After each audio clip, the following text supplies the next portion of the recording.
சிம்மம், கன்னி, அது இல்லாமல் விருச்சிகம், மிதுனம், இது 4க்குமே ரொம்ப யோகம், பெரிய யோகத்தை கொடுக்கக்கூடிய நிலைமை ஏற்பட்டிருக்கு.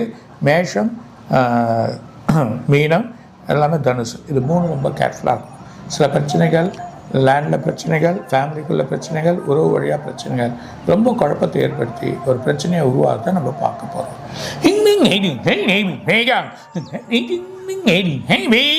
மற்ற ராசிகள் நடுத்தரமாக இருக்கும்.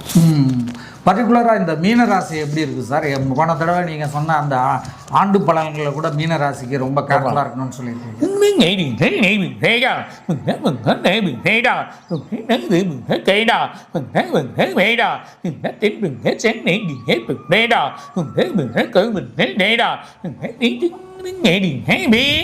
பணம், பணத்தோட முடக்கம், இடத்துல பிரச்சனைகள், அதில் ஃபேமிலிக்குள்ளே பிரச்சனை, இது மூலியம் ஒரு வழக்கு ஒன்று வந்து ஒரு குழப்பத்தை ஏற்படுத்தி